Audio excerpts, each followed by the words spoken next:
Welcome to guys, आप सबका स्वागत है हमारे चैनल सेन एजुकेशन पे। जैसा कि मैंने आपसे वादा किया था कि हम एमपीटेड वर्ग 3 मेंस के जो सोशल साइंस सीरीज में हम धीरे धीरे आगे बढ़ते जाएंगे और सारे ही टॉपिक कवर करेंगे सोशल साइंस से रिलेटेड। जैसा कि आपको पता है, अगर आप इस चैनल को देख रहे हैं तो बहुत ही अच्छी बात है, आपको सब कुछ पता होगा। और अगर आपने इस चैनल पे पहली बार आना है और पहली बार आए हैं तो इस चैनल को लाइक करें, शेयर करें और सब्सक्राइब करें अपने सारे दोस्तों के साथ। और ये हिस्ट्री इतिहास का जो फर्स्ट चैप्टर होने वाला है, यानी कि हम फर्स्ट क्लास करेंगे, चैप्टर तो नहीं। तो इसमें मैं बताऊंगा आपको क्या क्या पढ़ना पड़ेगा। जैसे कि मैंने आपको इसके पहले फर्स्ट वीडियो आया था, इसके और बहुत ही पहले 3-4 वीडियो पहले मैंने उसमें आपको पूरा सिलेबस डिस्कस किया है। अगर आपने वो नहीं देखा तो आप वो देख सकते हैं कि हमने ज्योग्राफी यानी कि भूगोल, हिस्ट्री यानी कि इतिहास, और इकोनॉमिक्स यानी अर्थशास्त्र, और हमारा ये था पॉलिटी यानी कि जो राजनीति है, तो उससे रिलेटेड हमने ही सारे ही सिलेबस को अच्छे से देखा था। मैंने आपको सब कुछ बताया था कि हम क्या क्या कवर करेंगे और आपका एमपीटेड वर्ग 3 मेंस में कौन कौन सी चीजें आनी है। अगर आप इसके अलावा और किसी भी टीचिंग एग्जाम की तैयारी कर रहे हैं तो भी आप देख सकते हैं। आपको कोई भी कॉम्पिटेटिव एग्जाम की तैयारी कर रहे हैं तो भी आप देख सकते हैं। सिलेबस सारे ही जगह सारे ही चीज का सेम रहता है, हिस्ट्री हिस्ट्री रहती है, उसमें कोई बदलाव नहीं है। तो चलिए, जो भी एमपीटेड वर्ग 3 मेंस देने वाले हैं, अगर इसको देख लेंगे तो आपके 20 नंबर पक्का हो सकते हैं, क्योंकि बहुत सारे क्वेश्चन आपके 5-5 20 नंबर का आना। तो भूगोल से 5 यानी ज्योग्राफी से 5, हिस्ट्री से 5, और आपका इकोनॉमिक्स से 5 और पॉलिटी से 5-5 क्वेश्चन आने हैं। तो एक आध तो एंशिएंट हिस्ट्री से आता ही है। तो हम आज सोशल साइंस में हिस्ट्री की पहली क्लास करने जा रहे हैं। इसके पहले ज्योग्राफी की हमने सोलर सिस्टम वाली यानी कि सौरमंडल वाली क्लास खत्म कर दी है, और उसके मैंने आपको एमसीक्यू की भी प्रैक्टिस कराई थी, मल्टीपल चॉइस क्वेश्चन की। अगर आपने वो वीडियो नहीं देखा हो तो आप देख सकते हैं, और इस चैनल पे ही आपको सारी चीज मिल जाएंगी और आने वाली वीडियो भी आपको मिलेंगी अगर आप चैनल को लाइक शेयर और सब्सक्राइब करते हैं तो। चलिए, हम विदाउट वेस्टिंग टाइम हम शुरू करते हैं। तो आज हम सोशल साइंस में हिस्ट्री में source of ancient Indian history, प्राचीन भारतीय इतिहास के स्रोत देखने को मिलेंगे। अगर आपने सिलेबस देखा हो तो आपका हिस्ट्री का जो यूनिट है, हिस्ट्री में आपको सबसे पहले यही टॉपिक देखने को मिलेगा। आई थिंक यूनिट 17 है, 17वीं। तो source of ancient Indian history, हम प्राचीन भारतीय इतिहास के स्रोत के बारे में पढ़ेंगे। तो उससे पहले आपको मीनिंग पढ़ना होगा कि हिस्ट्री होता क्या है। तो चलिए, हम पहले हिस्ट्री का मीनिंग पढ़ते हैं। तो history is the study of past event, particularly how they relate to humans. इसका मतलब इतिहास का अर्थ है मानव जाति के अतीत की घटनाओं का अध्ययन करना, कि आप जो इतिहास में चीजें हो चुकी हैं आप उसका गहन अध्ययन करते हैं, उसके बारे में जानते हैं, चीजों को जानते हैं कि उस समय की कंडीशन क्या थी, आज की कंडीशन क्या है, उस समय क्या सारी चीजें जो आज हैं तो उस समय होती थी कि नहीं होती थी। तो हिस्ट्री में हम इसी के बारे में जानते हैं कि पास्ट में क्या थी, इतिहास में क्या थी, और वर्तमान में क्या है, और फ्यूचर में क्या हो सकती है। तो पास्ट में जितनी भी गलतियां हमसे हुई हैं, या हमारे जो भी लोग थे उस टाइम पे हिस्ट्री में, तो जो जो उन्होंने गलती करी है वो हम वर्तमान में और फ्यूचर में ना करें, इसलिए हम हिस्ट्री को पढ़ते हैं कि हम अपनी गलतियों को ना दोहराएं। तो अब पास्ट में क्या पढ़ते हैं हम, इसमें देखो कौन कौन से आते हैं। इसमें बहुत सारी चीजें शामिल होती हैं, जैसे कि इसमें रिकॉर्ड्स देखने को मिलते हैं, एनालिसिस देखने को मिलता, पास्ट सोसाइटी का इंटरप्रिटेशन देखने को मिलता कि वहां पे कल्चर कैसा था, वहां का रूलर्स कैसे थे, लड़ाई कैसे हुई थी, कैसे बदलाव आया, कैसे एंशिएंट से मेडाइवल, मेडाइवल से मॉडर्न यानी कि प्राचीन से माध्यम मध्य, और मध्य से आधुनिक काल कैसे में हम तब्दील हुए। तो इसमें आप बहुत सारी प्रक्रियाओं के बारे में समझेंगे। व्यक्तियों, स्थानों, प्रक्रियाओं को समझने का प्रयास करते हैं जिन्होंने समाज को वर्तमान रूप दिया है, यानी कि जो आज की सोसाइटी है। तो हमारे कहीं ना कहीं बहुत पुराने कनेक्शन हैं, तो उसी से इतिहास से ही हमारी नींव जुड़ी हुई है। तो इतिहास में युद्ध, शासन, समाज, संस्कृति और विकास से जुड़ी बातें शामिल है। ऐसे हिस्ट्री हमें इतिहास हिस्ट्री जो हमें हेल्प करती है किसी भी चीज को समझने में, कि आज की जो दुनिया है उससे पहले की दुनिया कैसी थी। मैंने बोला ना कि क्या उस टाइम पे गलतियां की थी हमने कि आज हमें नहीं करनी, और उस टाइम पे हमने कौन सी अच्छी चीजें थी हमको एडॉप्ट करना है, और हमारी गलती जो वीकनेस थी उसको हमें अवॉइड करना है। तो इतिहास का मतलब यही है, सीधी सी बात, कि इतिहास का क्या, मानव जाति के अतीत की घटनाओं का अध्ययन करना, पास्ट के बारे में जानना। तो ये तो मीनिंग हो गया। अब हिस्ट्री को हम डिवाइड कर देते हैं तीन बेसिस पे, जैसे pre history, pre historic period, proto history और हिस्ट्री पीरियड। तो प्रागैतिहासिक काल और ये ऐतिहासिक काल, ये सब बोलते हैं। तो प्रोटो हिस्ट्री, हिस्टोरिक पीरियड, ही तो ये सब आपको देखने को मिलता है। अब जैसे प्री हिस्ट्री में क्या पढ़ते हैं हम, तो इसमें लेखन से पहले का काल, जहाँ पे चीजें लिखना शुरू नहीं हुई थी, उसमें हम टूल्स के बारे में पढ़ते हैं, पेंटिंग के बारे में पढ़ते हैं। जैसे कि हम बहुत सारे बोन्स के बारे में पढ़ेंगे, यानी कि अर्ली ह्यूमंस के बारे में पढ़ते हैं कि पहले के मानव कैसे लोग रहते थे, जैसे आदि मानव टाइप के। और प्रोटो हिस्ट्री में तो आपकी इसमें हम कुछ स्क्रिप्ट्स हमें मिली हैं, यानी कुछ लिपियां मिली हैं जो पूरी तरीके से डिकोड तो नहीं हो पाई, मगर हम समझने की कोशिश करते हैं। जैसे Harappa, Indus valley civilization, Sindhu घाटी सभ्यता। और हिस्टोरिक पीरियड जिसके रिटर्न रिकॉर्ड्स अवेलेबल है, जो आज की हिस्ट्री है, जिसमें एंशिएंट मेडाइवल और मॉडर्न देखने को मिलती है। तो लिखित स्रोतों की उपलब्धता। तो डिवीजन ऑफ हिस्ट्री को ऐसे डिवाइड किया जाता है। अब अलग अलग, जैसे कि अगर हम हिस्ट्री को डिवाइड करेंगे समय के बेसिस पे, तो जो ये है मेन जो हिस्ट्री का डिवीजन है, तो जो कि जिसमें हमें लिखे लिखे हुए थोड़े बहुत साक्ष्य मिलते हैं, वो बहुत सारे साक्ष्य भी मिलते हैं।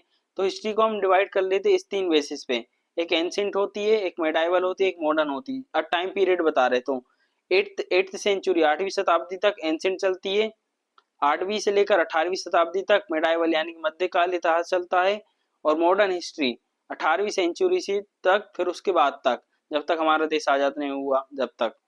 तो एंसेंट जो प्राचीन इतिहास है, हमने उसमें अर्ली ह्यूमन सिविलाइजेशन के बारे में, जो पहले मानव की सभ्यता के बारे में पढ़ते हैं, हम वैदिक पीरियड के बारे में पढ़ते हैं, वैदिक काल के बारे में पढ़ते हैं, हम मौर्य, गुप्ता और भी अनेक जो साम्राज्य थे, डायनेस्टीज थी, रूलर्स थे, उनके बारे में पढ़ते हैं। मेडाइवल में हम दिल्ली सल्तनत के बारे में पढ़ते हैं कि कैसे मुस्लिम रूलर्स आए, मुगल रीजनल किंगडम्स के बारे में पढ़ते हैं, मुगल काल के बारे में पढ़ते हैं, भक्ति और सूफी मूवमेंट के बारे में पढ़ते हैं। 18 सेंचुरी में तो आपको पता ही है कि कैसे हम ब्रिटिश रूल ने हम पे अपनी एक साम्राज्यवाद बना के रखा था, इंपीरियलिज्म, कॉलोनियलिज्म, कॉलोनीज बना के रखी थी। तो हम फ्रीडम स्ट्रगल के बारे में बात करेंगे मॉडर्न में, तो ये सब। अब जैसे कि वर्ग दो में, जो हाल ही में वर्ग दो हुआ था, उसमें इससे क्वेश्चन पूछा गया था कि जेम्स मिल एक ब्रिटिश हिस्टोरियन था और एक फिलोसोफर था, उसने एक बुक लिखी थी, उस बुक का नाम क्या है? हैं, तो उसने बुक लिखी थी और बुक में ये बताया था जेम्स मिल ने, ये स्कॉटलैंड का रहने वाला था और इसने बुक लिखी थी। उस बुक का नाम क्या था? हिस्ट्री ऑफ ब्रिटिश इंडिया, यानी कि हिस्ट्री ऑफ ब्रिटिश इंडिया का मतलब ये होता है कि इसमें ये बताया था कि कैसे जब ब्रिटिश रूल कर रही थी, जब ब्रिटिश ने साम्राज्यवाद बनाया था, जब ब्रिटिश का रूल चल रहा था अंग्रेजों का, तो उस समय का भारत कैसा था, उस समय का इतिहास कैसा था, तो ये उसकी बात करता है। तो भारत का इतिहास या ब्रिटिश दृष्टिकोण से यह भी बोल सकते हैं, या ये बोल सकते हैं कि ब्रिटिश इतिहास या ब्रिटिश इंडिया का इतिहास, ये भी बोल सकते हैं हम। तो ये क्वेश्चन सीधा सीधा वर्ग दो में दो क्वेश्चन आए थे इससे रिलेटेड, तो आपको ये याद करके जाना है। ये आ सकता है कि जेम्स मिल ने जो हिस्ट्री है, इतिहास को कितने भागों में बांटा, तो 3 भागों में बांटा। तो इसने 3 भागों में कैसे बांटा, पहले हम जेम्स मिल के बारे में देख ले। तो हिस्ट्री ऑफ ब्रिटिश इंडिया 1817 में इसने बुक लिखी थी, है देखो जेम्स मिल इसका नाम है। 1817 में एक अंग्रेजी भाषा में बुक लिखी थी, हिस्ट्री ऑफ ब्रिटिश इंडिया, यानी कि ब्रिटिश भारत का इतिहास, तो ये लिखा था। अब इसने जो हिस्ट्री है 3 भागों में बांटी थी, कौन कौन से? एक हिंदू पीरियड में, मुस्लिम पीरियड में और ब्रिटिश पीरियड में, यानी कि हिंदू काल में जब तक हिंदू शासन का रूल चला, जो हिंदू रूलर थे उन्होंने कैसे रूल किया, फिर मेडाइवल यानी कि जो मुस्लिम रूलर ने कैसे रूल किया, और फिर हम ब्रिटिश पीरियड के बारे में देखेंगे ब्रिटिश काल में कैसा रूल किया। तो इसने हिस्ट्री को, जो इतिहास को 3 भागों में बांटा, हिंदू काल, मुस्लिम काल और ब्रिटिश काल। आई होप आपको ये समझ में आया होगा। तो हम सोर्सेज की बात कर लेते हैं कि हमें कैसे पता चलता है कि हम कौन कौन से सोर्सेज के बारे में जानते हैं। तो सोर्सेज ऑफ हिस्ट्री के सोर्सेज जैसे कि इसमें आपको इंस्क्रिप्शन देखने को मिलते हैं जो कि हम पत्थरों पे लिपि लिखी जाती थी, ये भी हम पढ़ेंगे। आप आर्कोलॉजिकल सोर्स देखेंगे, कोई बिल्डिंग है, जैसे कि बहुत सारी बिल्डिंग ऐसी हैं जैसे रेड फोर्ट है, लाल किला है, ये शाहजहां ने बनवाया था। फिर आपने ताजमहल देखा, तो ये भी इससे भी पता चलता है कि उस टाइम पीरियड में कैसे लोग रहा करते थे। तो हम इससे इतिहास के बारे में पता चलता है। तो एक सोर्स है ये आर्कोलॉजिकल सोर्स। एक्सकेवेशन के बारे में भी देखेंगे, जब हमने खुदाई करी थी जैसे इंडस वैली सिविलाइजेशन में, तो किस प्रकार के जानवर पाए जाते थे, तो वो उसके साक्ष्य मिले, हड्डियां मिली हैं, टूल्स मिले हैं, बहुत सारी पोट्रीज मिली, टॉयज मिले हैं, बहुत सारी चीजें मिली हैं। आर्टिस्टिक सोर्स भी देखते हैं कि बहुत सारों ने स्कल्पचर मूर्तियां बनाई थी, पेंटिंग्स बनाई थी, तो उनसे भी। और कुछ फॉरेन अकाउंट भी देखते हैं कि विदेश से भी बहुत सारे ऐसे लोग आए थे जैसे फाहिन, इवन बतूता, ये सब आए थे। तो कैसे उन्होंने हमारे इंडिया के हिस्ट्री पे अफेक्ट किया, यानी कि हमारे भारत का इतिहास कैसे उन्होंने लिखा, कैसे उन्होंने जो बुकें लिखी उसमें कैसे दर्शाया गया है, तो ये सब। तो हम इंडियन लिटरेचर की बात करेंगे, जो साहित्यिक की, जैसे वेदास क्या होते हैं, पोएम्स क्या होते हैं, प्ले क्या होते हैं, हिस्टोरिकल सोर्स। तो हमें इन सब से अपने इतिहास के बारे में पता चलता है। तो ये सोर्सेस माने जाते हैं। इंस्क्रिप्शन, आर्कोलॉजिकल सोर्स, एक्सकवेशन जो खुदाई होती है, आर्टिस्टिक सोर्स, फिर फॉरेन अकाउंट जो ट्रेवलॉग्स होते हैं, जो बाहर से लोग घूमने आते थे जैसे फाहिन, इवन बतूता, ये सब। अगर हम हिंदी में देखेंगे तो इतिहास के स्रोत देखिए, जैसे कि शिलालेख, जैसे पंडुलिपि, ताम्रपत्र, सिक्के आ जाते थे। शिलालेख का मतलब ये होता है कि कोई पत्थर में वो राजा पहले इंस्क्रिप्शन करते थे, यानी कि लिखवाते थे अपने विजय, अपनी गाथा के बारे में। तो हमने ये देखेंगे। फिर हम देखेंगे संरचना, स्ट्रक्चर के बारे में, वही कि पुरातात्विक स्रोत जैसे आर्कोलॉजिकल सोर्स की स्मारक, टीला, या ये सब देखे, मॉन्यूमेंट जो बिल्डिंग्स बनाते थे वो। फिर उत्खनन, जो एक्सप्लोइटेशन करते हैं, हम खुदाई करते, तो उसमें भी हमें मानव, पशु तथा पौधों के अवशेष मिलते हैं, उपकरण और हथियार मिलते हैं, मूर्ति एवं आभूषण मिलते हैं। मृदभांड देखेंगे हम, निवास स्थान देखेंगे, ये सब। और कलात्मक के स्रोत, तो इसमें चित्रकला, मूर्तिकला, पट्टिका, पैनल, ये सब आ जाते हैं। विदेशी विवरण, जैसे यात्रा वृतांत, ऐतिहासिक वृतांत की हिस्ट्री में कैसे लोग आते थे, ट्रेवलॉग करते थे, हमारे यहाँ पे आते थे। और हमारे यहाँ पे भी जो राजा महाराजाओं के यहाँ पे रुकते थे, तो उनके ही कहने पे चलते थे और उन्होंने चीजें लिखी हैं जो जो उस टाइम पे देखी हैं। फिर हम भारतीय साहित्य की बात कर लेते तो वेद देखते हैं, कविता, नाटक देखते हैं, ऐतिहासिक लेख, कहानियों का संग्रह, ये सब देखते हैं। वैज्ञानिक एवं तकनीकी लेख भी देखते हैं। तो ये है इतिहास के स्रोत। ये माइंड मैप है, ये एनसीईआरटी से लिया गया है क्लास 6 की। तो अगर आप इसको भी याद कर लेंगे तो आपका काम हो जाएगा। सीधा सीधा इसमें से क्वेश्चन आ सकता है, जो इंस्क्रिप्शन है, जैसे कि सिक्के क्या है, वो भी एक इंस्क्रिप्शन का काम करते हैं। तो ये सब चलिए हम पढ़ते हैं source of ancient Indian history, प्राचीन भारतीय इतिहास के स्रोत। तो सबसे पहले हम पढ़ेंगे साहित्यिक स्रोत। कौन सा? Literary sources. कौन से? लिटरेरी सोर्स, जैसे हमने डिवाइड किया था इसमें। तो ये लिटरेरी सोर्सेज। तो साहित्यिक, भारतीय साहित्य के बारे में पढ़ेंगे।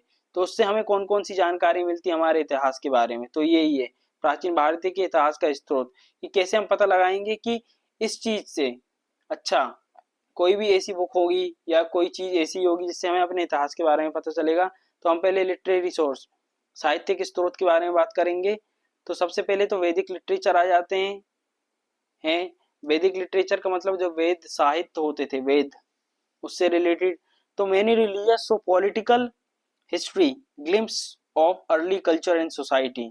तो वैदिक लिटरेचर में हमें मुख्य धार्मिक, राजनीतिक और इतिहास नहीं, धार्मिक राजनीतिक इतिहास नहीं, प्रारंभिक संस्कृति की झलक भी मिलती है। मुख्यतः धार्मिक राजनीतिक तो मिलेगा, मगर उतना तो धर्म के बारे में पता चलता है हमें, कितने प्रकार, कैसे कैसे लोग, वर्ण सिस्टम के बारे में पता चलता है। तो ये सब। तो पॉलिटिकल, हिस्टोरिकल्स और अर्ली कल्चर सोसाइटी के बारे में पता चलता है कि उस समय की सोसाइटी कैसी थी वैदिक कल्चर में। जैसे हम वर्ण व्यवस्था पढ़ते हैं, तो वैदिक काल भी दो भागों में बांटे जाते हैं, उत्तर वैदिक और फिर लेटर वैदिक। तो अर्ली वैदिक, लेटर वैदिक।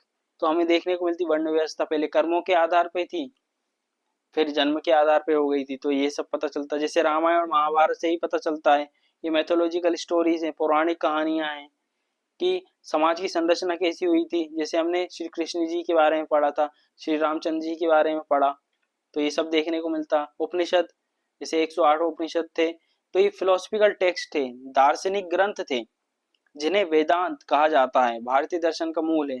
तो ये फिलोसफिकल टेक्स्ट थे जिनको हम वेदांत बोलते थे, और इंडियन फिलोसफी का ये कोर वैल्यू माने जाते थे वेदांत।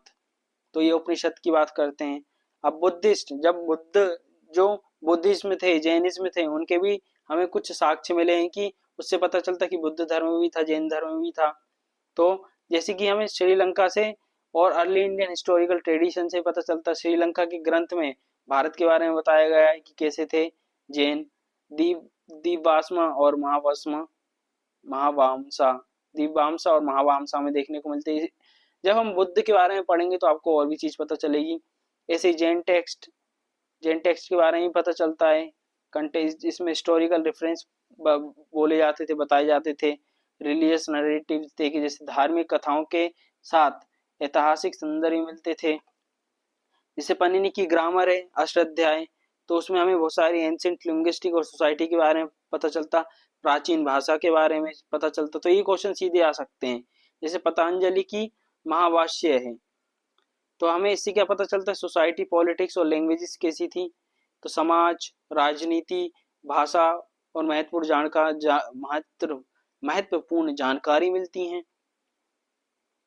अब जैसे कि हमें कौटिल्य, जिनको हम चाणक्य के नाम से भी जानते थे, तो उनके अर्थशास्त्र से भी हमें ये पता चलता है कि जब मौर्य काल में, मौर्य पीरियड चल रहा था, मौर्य काल का जब रूल चल रहा था, तो वहाँ की राजनीतिक और प्रशासनिक के बारे में हमें, प्रशासन कैसा था, तो पॉलिटिकल और एडमिनिस्ट्रेटिव ट्रीटीज कैसे होती थी, कैसे एक राजा अपना राज्य चलाया करता था, कैसे किंगडम, जो किंग था वो अपने रूल किया करता था, एडमिनिस्ट्रेशन वर्क कैसे चलता था, ये सब देखेंगे। तो मनुस्मृति भी है, जिसमें हमें सोशल कंडक्ट, ड्यूटी और लॉस, सामाजिक आचार, कर्तव्य और कानून की संहिता के बारे में पता चलता है। और फिर हम देखेंगे कि मुद्र राक्षसा। तो मित्रों, ये सीधी सीधी ये बुक्स आ सकती हैं, जैसे कि मुद्र राक्षसा किसने लिखी थी, तो विशाखा दत्त ने लिखी थी। इसमें भी चंद्रगुप्त के समय काल के बारे में पता चलता है कि चंद्रगुप्त का समय काल कैसा था, कैसा राजा था। तो आपको ये याद रखना है, जो विशाखा दत्त थे उनने मुद्र राक्षसा लिखी थी, विशाखा दत्त ने मुद्र राक्षसा लिखी थी, सीधा सीधा क्वेश्चन आ सकता है। ऐसे ही मालविका अग्निमित्र किसने लिखी थी, कालिदास ने। ये एक नाटक था, तो जिसमें अग्निमित्र जो शुंगा वंश के शासक थे, शुंगा रूलर थे अग्निमित्र, उसमें शुंग के बेटे, तो उनकी वास्तविक जो लव स्टोरी बोलते हैं ना, प्रेम कहानी के बारे में कालिदास जी ने मालविका अग्निमित्र एक बुक लिखी थी, तो उसमें बताया है। आपको यह याद रखना है।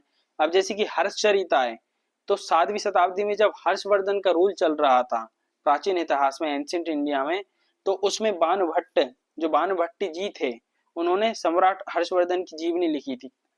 तो बायोग्राफी लिखते, ऑटो नहीं, ऑटो बायोग्राफी तो स्वयं लिखते हैं। तो हर्षचरिता किसने लिखी थी, बाणभट्ट ने, ये आपको देखना है।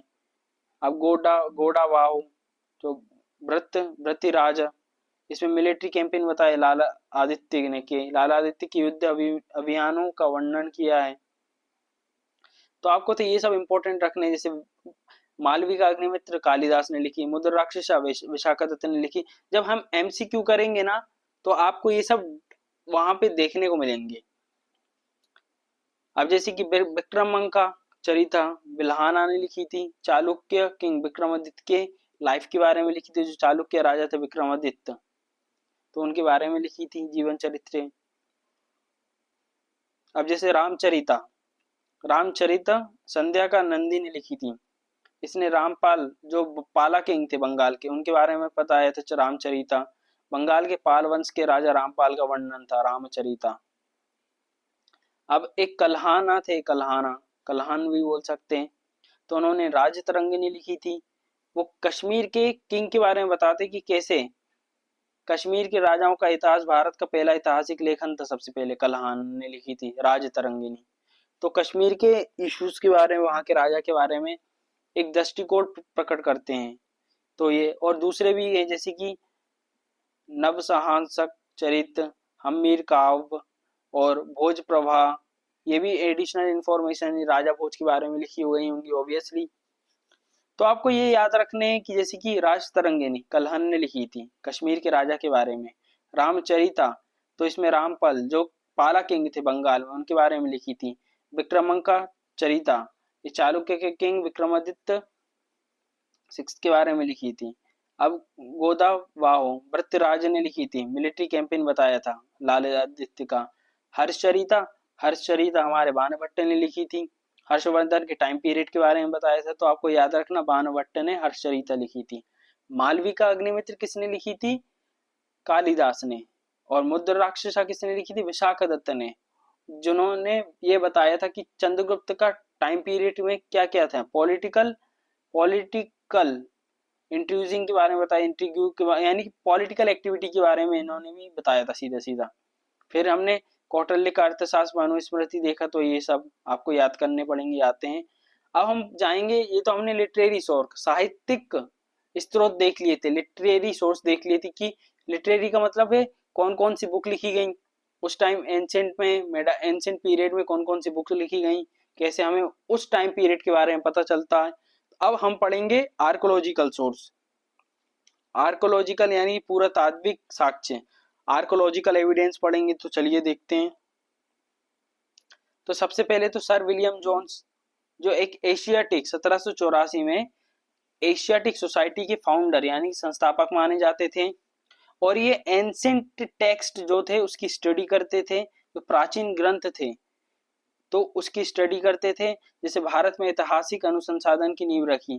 तो ये इन्होंने हिस्टोरिकल रिसर्च की इंडिया में फाउंडेशन रखा था, नींव रखी थी कि भाई हिस्ट्री के बारे में भी रिसर्च होनी चाहिए, हमें पुराने टाइम पीरियड के बारे में भी पता चले। तो किसने रखा था? सर विलियम जोन्स ने। एशियाटिक सोसाइटी के फाउंडर थे और हिस्टोरिकल रिसर्च की इन्होंने नींव रखी थी, फाउंडेशन रखा था, सर विलियम जोन। अब हम चलते हैं एलेक्जेंडर कनिंगम। ये कौन थे? तो एलेक्जेंडर कनिंगम ये रॉयल इंजीनियर थे और इंडियन आर्कोलॉजी, तो इंडियन आर्कोलॉजी बोले तो भारतीय पुरातत्व के जनक किसको कहा जाता है? अलेक्जेंडर कनिंगम को। Alexander Alexander Cunningham was the father of Indian archaeology। तो भारतीय पुरातत्व के जनक किसे कहा जाता है? Alexander Cunningham. ये भी सीधा सीधा क्वेश्चन आ सकता है। तो 1862 में पहला पुरातात्विक सर्वेक्षक नियुक्त हुआ था, यानी कि फर्स्ट जो सर्वेयर थे अपॉइंट किया गया था, पहला आर्कोलॉजिकल सर्वे 1862 में किया गया था। ऐसे लॉर्ड कर्जन आते हैं, लॉर्ड मार्शल आते हैं। तो 1901 में ये अपने आर्कोलॉजिकल सर्वे इंडिया को और एक्सपेंड और फैलाते हैं कि हमें ज़्यादा से ज़्यादा पुरातात्विक खोजें करनी है, सर्वेक्षण करना है। तो मार्शल डायरेक्टर बन जाते हैं, डायरेक्टर जनरल, और इसको फिर बहुत सारी डिस्कवरीज के बारे में बताते, खोजों का नेतृत्व किया जाता है कि कौन कौन सी है। तो ये सब तो ज़्यादा इंपॉर्टेंट ये है। क्या है? दयाराम साहनी। तो भैया जो जॉन मार्शल के नेतृत्व में, तो जो जॉन मार्शल थे जिन्होंने इंडस वैली सिविलाइजेशन की खोज की थी, सिंधु घाटी सभ्यता की खोज की थी, तो उसके अंडर में जो दयाराम साहनी थे 1981 में, इन्होंने पंजाब में, उस टाइम पे तो देश आजाद होने के पहले पंजाब हमारा वो वाला पार्ट था जो आज पाकिस्तान में, तो वहां पे हड़प्पा नाम की जगह को खोजा था। एक हड़प्पा जगह थी, तो वहां पे उन्होंने खोजा था। और किसकी गाइडेंस में? जॉन मार्शल की गाइडेंस में। उन्होंने बोला होगा भैया थोड़ा देख लेना, जांच पड़ताल कर लेना। दयाराम साहनी तो बोलते हैं हाँ हम तो भाई तैयार हैं। जब वो गए देखा तो भाई एक शहर देखने को मिला, तो फिर उन्होंने याद दे दिया, फिर वहां का नाम क्या पड़ गया? Indus valley civilization. तो उन्होंने आइडेंटिफाई किया, क्योंकि इंडस इसलिए बोला जाता है क्योंकि जो सिंधु नदी है वो बहती है वहां से। तो ये सब। अब हम आर डी बनर्जी के बारे में भी देख लेते हैं। 1982 में इन्होंने मोहनजोदाड़ो की खोज की थी। कौन सी? मोहनजोदाड़ो, जो सिंध की खोज की थी मोहनजोदाड़ो, खुदाई में इन्होंने बताया था। तो ये भी काम कर रहे थे। तो इसमें बताते पहले आर्यन सिविलाइजेशन कैसा था।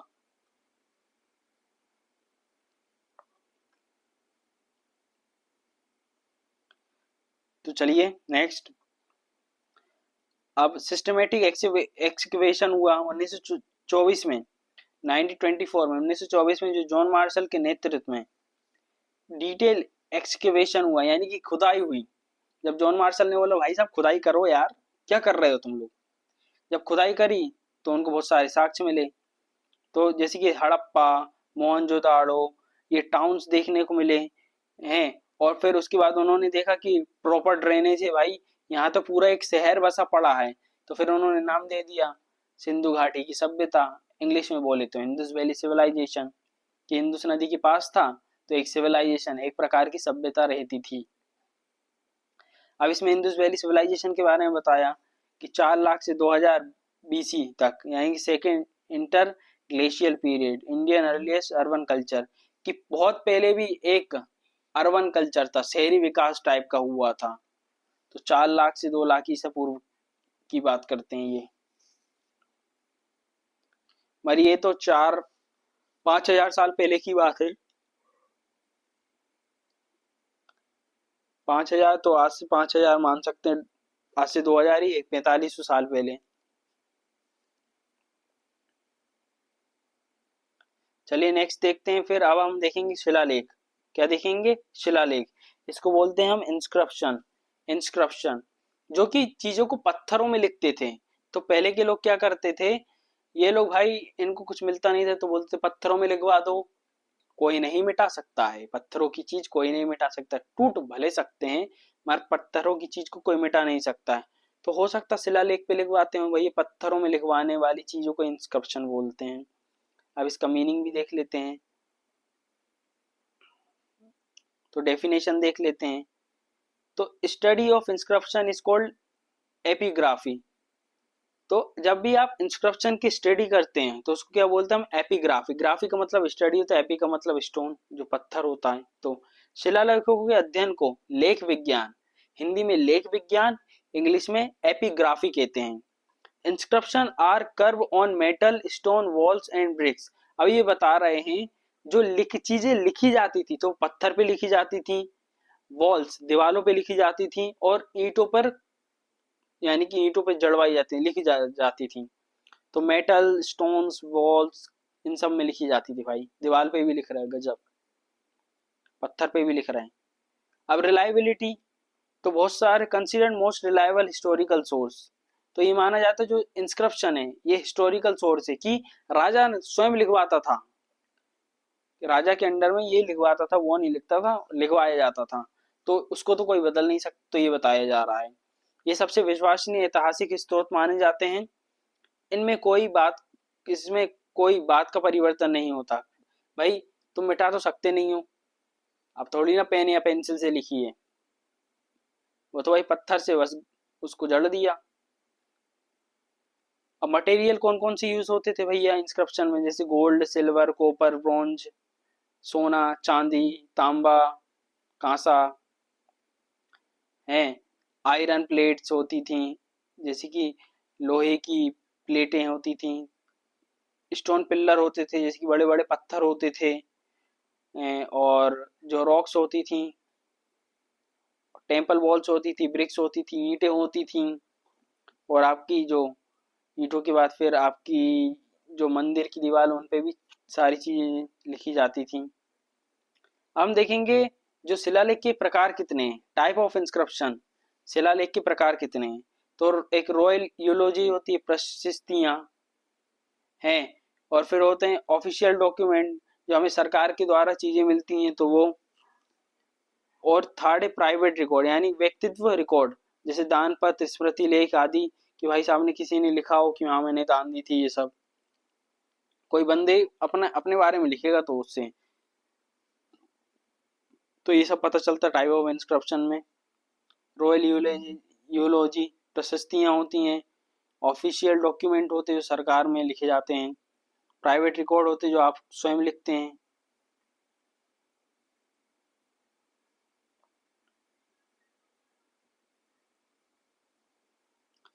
और फिर लैंग्वेज यूज, हमें भाषा से भी पता चलता है कि अलग अलग इंस्क्रिप्शन में अलग अलग लैंग्वेजेस का यूज हुआ है, ये भी हमें देखने को मिलता है। जैसे प्राकृत, पाली, संस्कृत, तमिल, तेलुगु, इन सब की लैंग्वेजेस से पता चलती हैं।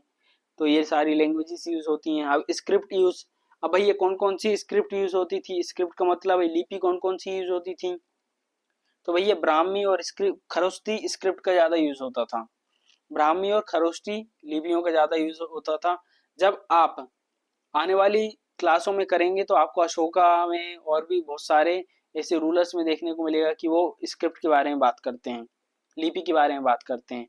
और डिसअपेयरमेंट ऑफ ब्राह्मी, डिसअपेयर का मतलब होता है डिसाइपरमेंट। तो ये जेम्स प्रिंसिप ने की थी, जो एशियाटिक सोसाइटी ऑफ बंगाल के सेक्रेटरी थे। तो जेम्स प्रिंसिप ने ब्राह्मी लिपि को पढ़ा था। जो ब्राह्मी लिपि थी ना भाई, इनने डिसाइपरमेंट कर लिया था, डिसाइपर बोल सकते हैं, यानी कि पढ़ लिया था, पहचान लिया था भाई साहब लिखे क्या है शब्द हैं। बड़े इंटेलिजेंट बंदे थे। तो जो जेम्स प्रिंसिप ने किया था डिसाइफरमेंट और ब्राह्मी, ब्राह्मी का जो पहले लिपि को पढ़ा था, तो जेम्स प्रिंसिप आपको याद रखना है, जेम्स भाई साहब ने किया था। पहली लिपि पढ़ रहे, वो भी कौन सी, ब्राह्मी, ब्राह्मी। बड़े इंटेलिजेंट बॉय थे।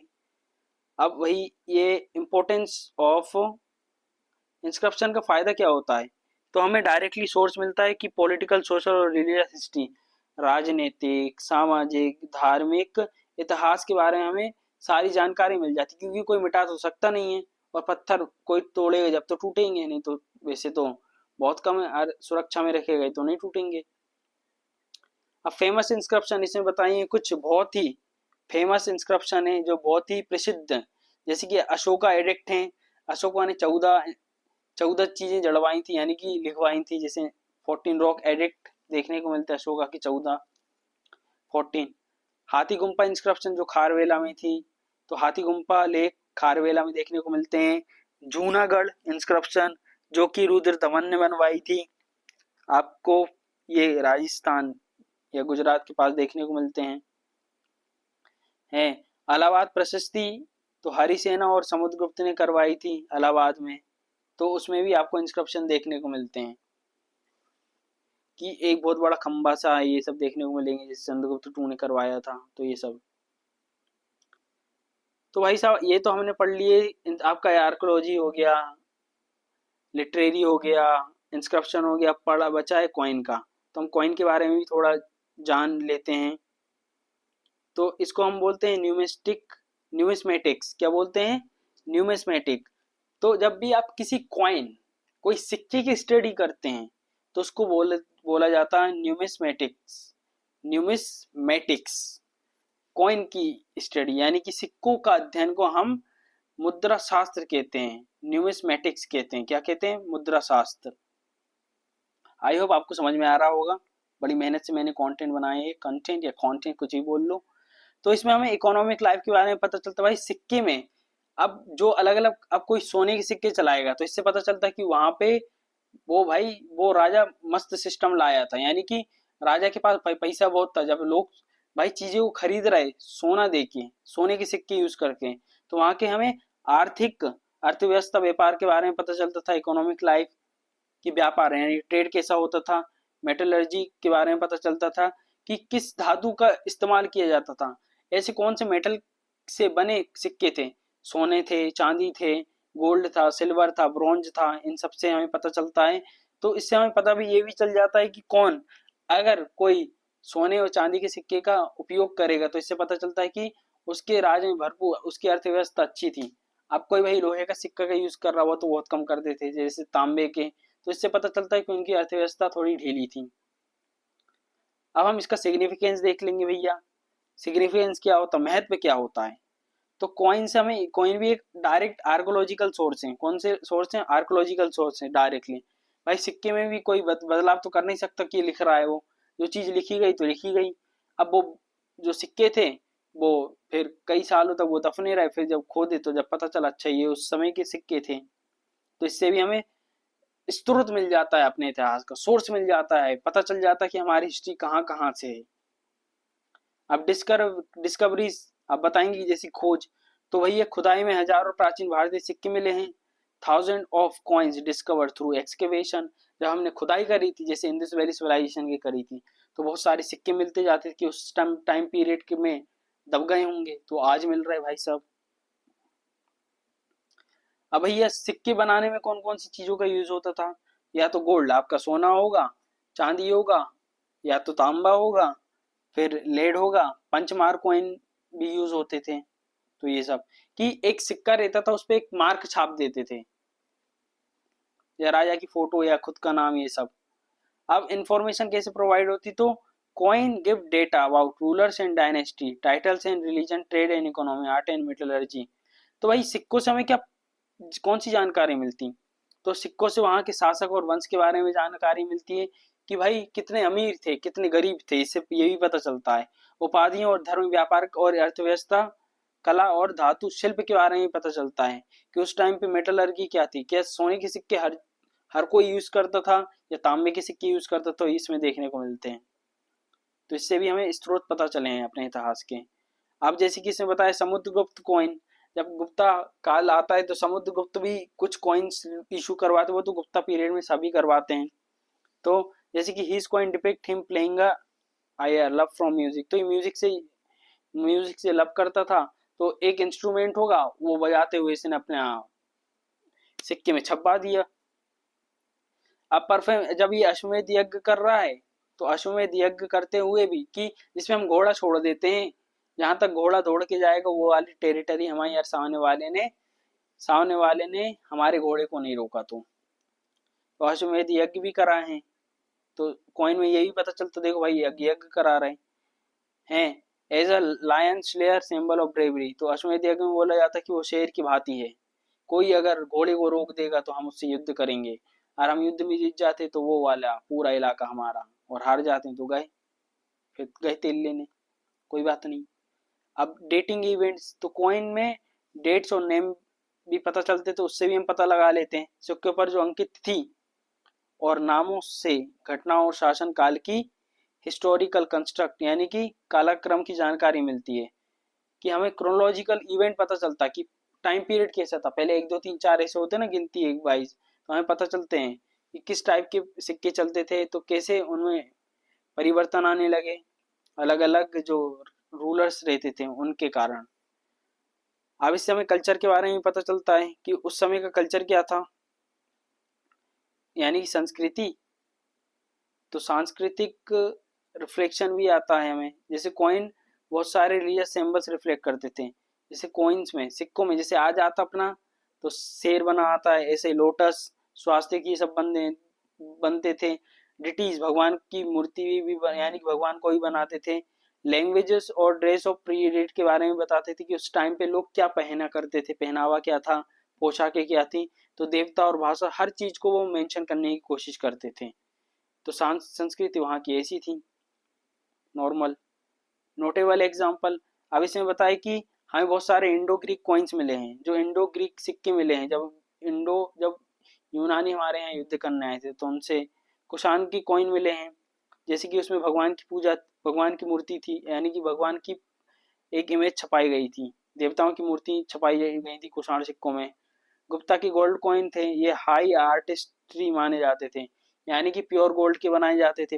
गुप्ता कालीन स्वर्ण स्वर्ण सिक्के बोलते थे, तो हम स्वर्ण युग भी कहा कहते थे, गुप्ता को स्वर्ण युग भी कहते हैं। अब हमने सदवाहानास, तो सदवाहानास के शीशे के सिक्के, लेड के कॉइन भी देखने को मिलते हैं, कि लेड का यूज करते थे, जो मिनरल है या मेटल है, तो उस चीज का यूज करते थे। तो ये थे भाई मेटल्स, या आई मीन कि कौन कौन से हमने गोल्ड सिल्वर के पढ़े, सबसे ज्यादा तो गोल्ड और सिल्वर और ब्रॉन्ज के चलते थे, जो मेटल का यूज होता था। आई होप आपको ये वीडियो पसंद आया होगा, so please do a like, share and subscribe this channel. और भी हिस्ट्री, फिर इसके बाद हम अर्थशास्त्र, राजनीति, ये सब के बारे में वीडियोस भी लाएंगे। आप किसी भी कॉम्पिटेटिव एग्जाम की तैयारी कर रहे हैं, हिंदी मीडियम हो इंग्लिश मीडियम, ये वाला वीडियो देख लेंगे। फिर इसके बाद एमसीक्यू आएंगे, एक और वीडियो लाएंगे हम हिस्ट्री का, फिर उसके बाद एमसीक्यू लाएंगे, जिससे कि आप एमसीक्यू की प्रैक्टिस से अपनी तैयारी को बना सकते हैं और भी खास। तो आप सबका ऐसे ही जुड़े रहने के लिए धन्यवाद।